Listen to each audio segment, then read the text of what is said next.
पैगंबर इस्लाम हज़रत मोहम्मद सल्लल्लाहु अलैहि वसल्लम की मुबारक ज़िंदगी के पहलू, आपका इनकलाब और दुनिया पर असरात सूरतुन नबी की सीरीज़ में वाक़यात की शक्ल में हम आपकी खिदमत में पेश करने की आदना से कोशिश कर रहे हैं। अजीब रोशनी, रात गुजर चुकी थी, सितारे झिलमिलाकर आसमान में डूब रहे थे, उजाला फैलने लगा था। दूर तक फैले हुए रेगिस्तान की ओस से भीगी हुई सफ़ेद रेत बड़ी प्यारी लग रही थी। लगता था रात का समुद्र लहरें ले रहा है। रेगिस्तान होने की वजह से अरब में गर्मी ज़्यादा भी पड़ती है। सारे देश में रेत के इतने बड़े बड़े टीले हैं कि मीलों हरियाली नहीं दिखाई देती, एक भी नदी नहीं। रेत के टीलों की भूल भुलैया मुसाफिरों को अपने दामन में ऐसा छिपा लेती है, फिर उनका पता ही नहीं चलता। सीरतुन नबी सल्लल्लाहु अलैहि वसल्लम की शुरुआत। हमारी सीरीज़ सीरतुन नबी की शुरुआत सन 611 ई से होती है। उस वक्त पूरा हिजाज और सारे अरब में बुतों और सितारों की पूजा की जाती थी। तमाम अरब का हर कबीले का हर आदमी बुतों और सितारों के पुजारी था। लेकिन यह अजीब बात है कि वे बुतों और सितारों को पूजते हुए भी हश्र और नश्र और बदले के दिन के कायल थे। मुर्दों को दफन करते थे, कब्रों में ऊँटों को इसलिए ज़िबा करते थे कि उनका अक़ीदा था कि वे हश्र के दिन इस ऊँट पर सवार होकर चले जाएंगे। वे तौहीद के कायल थे, खुदा को कायनात का पैदा करने वाला मानते थे। बुतों को अल्लाह के दरबार में शफात करने वाला समझकर उनकी पूजा करते थे। सुबह हो चुकी थी, ठंडी हवा चल रही थी। उस वक्त मक्का के एक कोने से बहुत ही हल्की सुरीली आवाज़ पैदा हुई, जो धीरे धीरे बढ़ने लगी और बढ़ते बढ़ते इतनी बड़ी कि मक्का शहर की गली गली, घर घर में इसकी आवाज़ सुनी गई। अरबों की ईद। आज अरबों की ईद थी। वे बहुत सवेरे जाग चुके थे और आवाज़ को सुन कर मर्द और बच्चे बैतुल हरम के तरफ दौड़ने लगे। मक्के की गली में हलचल शुरू हो गई और लोगों के गिरोह तेजी से लपकते नजर आने लगे। सुरीली आवाज़ अभी तक बुलंद हो रही थी, बड़ी लुभावनी लग रही थी। ऐसा लग रहा था जैसे कोई सुरीला बजा रहा हो। लोग शहर के चारों ओर से तेजी के साथ बैतुल हरम की ओर दौड़ रहे थे। वे चमचमाते कपड़े पहनते हुए और पीले पटके बांधे हुए थे। वे अरबी लिबास में थे। बैतुल हरम यानी खाना काबा भी शहर में कायम था। ये वह हरम शरीफ है जिसकी बुनियाद हज़रत इब्राहीम अलैहिस्सलाम ने रखी थी। मुद्दतों तक ये एक खुदा के मानने वाले की पनाहगाह थी, अब बुत परस्तों के कब्जे में था। अरब बड़ी तेजी से दौड़ कर आ रहे थे, खाना काबा के चारों तरफ खड़े होते जा रहे थे। बैतुल हरम में इतनी भीड़ हो गई कि तिल गिनने की जगह न रही।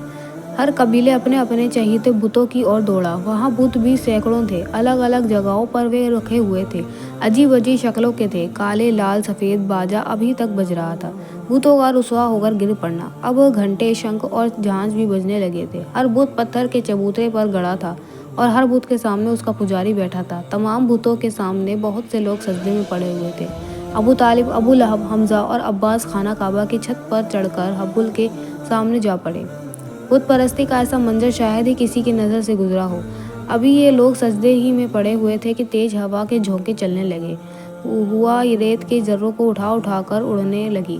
अब सूरज निकल कर कुछ ऊंचाई पर जा पहुंचा था। धूप हर चारों तरफ फैल गई थी, पर आज धूप में वह तेज़ी, व चमक और वह गर्मी नहीं जो हर दिन होती थी, बल्कि रोज़ से भी ज़्यादा धूप फीकी फीकी से लग रही थी। लोगों ने सजदे से सिर उठाया और खामोश हाथ बांधे खड़े हो गए।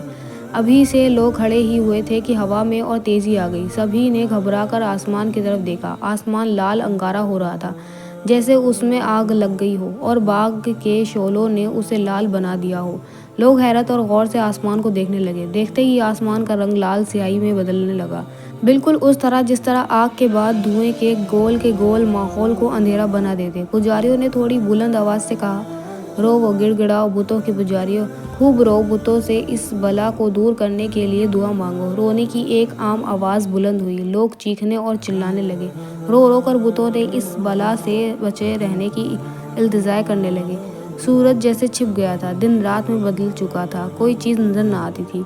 हवा के तेज झोंके रेत के ढेर ला कर उलट देते थे। अबू तालिब और उनके भाई, जो खाना काबा की छत पर थे, चबूतरे के नीचे पड़े हुए थे। अबू लहब न जाने कैसे उनसे अलग हो गया। हवा ने उसे उठाया और छत से नीचे गिरा दिया। उसने खौफनाक चीख मारी, पर उसकी आवाज़ चीखों की आवाज़ में गुम होकर रह गई। मक्के पर अल्लाह का कहर। मक्के पर कहरे इलाही नाजिल हो रहा था। बच्चे और बूढ़े सब के सब चीख और चिल्ला रहे थे, रो कर अपने माबूदों से इल्तिजा कर रहे थे, पर उनके माबूद पत्थर के थे। वे कुछ सुनते ही ना थे। लोगों की घबराहट बढ़ रही थी, उनके दिल कांप रहे थे। यहाँ तक कि वे चीख चीख कर रोने लगे। अल्लाह को उनकी आवाज़ पर रहम आया। तेज़ हवा के झोंके कम होने लगे, अंधेरा घटने लगा, उजाला बढ़ने लगा। थोड़ी ही देर में हवा थम गई, गर्द और धूल छट गई, सूरज चमकने लगा। अरबों की जान में जान आई। वे उठ खड़े हुए। अभी ये लोग खड़े ही हुए थे कि पश्चिम की ओर से एक अजीब किस्म की रोशनी और चमक देखी। लोगों की हैरानी बढ़ गई। इससे पहले उन्होंने ऐसी रोशनी न देखी थी और न ऐसी चमक। अभी वह हैरान ही हो रहे थे कि एक बूढ़े ने बुलंद आवाज़ से कहा, ए शरीफ अरबो, तुमने इस रोशनी और चमक को देखा? आओ मैं तुम्हें बताऊं कि क्या बात है। सब लोग उस तरफ दौड़ पड़े। बूढ़ा एक ऊंचे चबूतरे पर बैठकर कहने लगा, सब खामोश हो जाओ, ऐसे खामोश कि मेरी कमज़ोर आवाज़ तुमसे हर आदमी सुन सके। खामोशी के साथ खड़े सब उस बूढ़े को ताकने लगे। इस बीच अबू तालिब और उनके भाई भी खाना काबा की छत से उतरकर बूढ़े के करीब आ खड़े हुए। उस वक्त बैतुल हरम में मरघट जैसी खामोशी छाई हुई थी। हर आदमी चुपचाप खड़ा बूढ़े को देख रहा था। अबू लहब, जो खाना काबा की छत से नीचे लुढ़क गया था, उसके पाँव पर चोट आ गई थी। अभी वह लंगड़ाता हुआ चलकर अबू तालिब के पास आ खड़ा हुआ और बूढ़े को गौर भरी नजरों से देखने लगा। उसके बाएं हाथ में इंसानी खोपड़ी थी और दाएं हाथ में किसी इंसान के हाथ की हड्डी थी। गले में हड्डियों की माला थी। पहनावा भी अजीब था। एक लंबा जुब्बा था जिसका नीचे का हिस्सा ऊँट के ऊन का बना था। सिर से कंबल लपटे हुआ था। उस बूढ़े का नाम अबरश था। तमाम अरब उसे जानता था। उसे लोग पहुंचा हुआ इंसान समझते थे। अरबश ने चमकती आंखों से चारों ओर देखा। हर और इंसान ही इंसान नजर आ रहा था। सब खामोश खड़े थे। उसकी ओर नजरें गड़ी थी। अबरश ने तेज आवाज़ में कहा, ए लात व हबूल के पूजने वालों, शायद तुमको याद होगा कि आज से पूरे 40 साल पहले इस तरह की रोशनी और इसी तरह की चमक एक बार पहले भी दिखाई जा चुकी है। दुनिया करवट लेने वाली है। जिस तरह आज हम तुम सब हैरान हैं, वैसे ही उस दिन भी हुए थे। मुझसे उस दिन भी पूछा गया था कि ये चमक और रोशनी कैसी है। उस दिन मैं चुप हो गया था, इसलिए कि मेरे इल्म ने जो बात उस दिन बताई थी वह मैं आज बयान नहीं कर सकता था, और आज मैं बिना पूछे खुद ही बयान करता हूँ।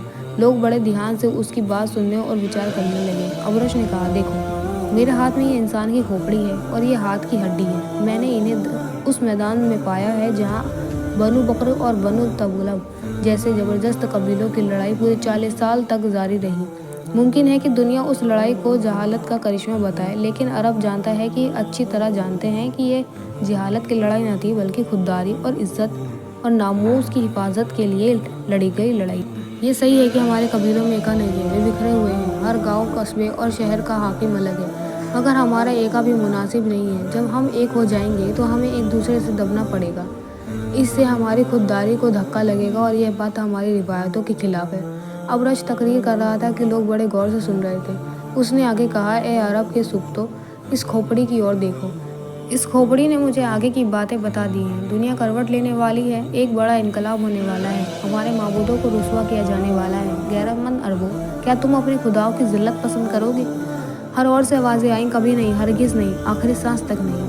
अरबश ने कहा, यही होना चाहिए, ऐसी जिल्लत गवारा न करेंगे। सच्चे माबूदों के पुजारियों, सुनो, आज से 40 साल पहले रात को ऐसी चमक और रोशनी देखी गई थी जैसी आज देखी है। वह रात बड़ी डरावनी थी। उस रात को हमारा माबूद हुबल मुंह के बल गिर पड़ा था। फिर उसे खड़ा किया, लेकिन वह फिर भी ना खड़ा हुआ और तीसरी बार भी गिर पड़ा। ये बात आप सब लोग अच्छी तरह याद होंगी। अबू लहब ने कहा, अच्छी तरह याद है। उस रात को आसमान में अजीब किस्म की रोशनी और चमक देखी गई थी। उस रात को सुबह सवेरे हमारा सबसे बड़ा खुदा खुद मुंह के बल गिर पड़ा था। जब हमने उसे उठाकर खड़ा किया तो वह काम कर फिर गिर पड़ा। एक दो बार नहीं, पूरे 3 बार गिरा था। अरबश ने कहा, मेरा मकसद उस वाक़े को याद दिलाना था। सुनो, उस रात को सुबह सवेरे वह हस्ती वजूद में आई जिससे हमारे माबूद जलील व रुसवा होंगे। आज उसकी उम्र पूरे 40 साल हो गई है। इस खोपड़ी ने मुझे बताया है कि अब तक वह इंसान गुमनाम था। अब वह जाहिर होगा, बुतों के खिलाफ तकरीर करेगा, बुत परस्ती से मना करेगा, खुदा परस्ती की तालीम देगा। आओ रो, खुद दिल खोल कर रो। हमारे माबूद भी हमसे रूठ जाएंगे। दुनिया अनदेखे खुदा के सामने झुक जाएगी। कैसा होगा वह ज़माना? अबू जहल ने कहा, मुकद्दस हबल की कसम, मैं हर उस आदमी को कत्ल कर डालूंगा जो अनदेखे खुदा को सजदा करेगा। बरश ने कहा, काश तुम ऐसा कर सकते, पर यह खोपड़ी कहती है कि ऐसा ना कर सकोगे। देखोगे अपनी आंखों से अपने माबूद की जिल्लत। फिर अबरश ने बताया, मेरा ख्याल नहीं, बल्कि मुझे खोपड़ी बता रही है कि माबूदों को बातिल करार देने वाला बनी हाशिम में से होगा। साफ लिखा हुआ था मोहम्मद। सब इस नाम को देखकर हैरान रह गए।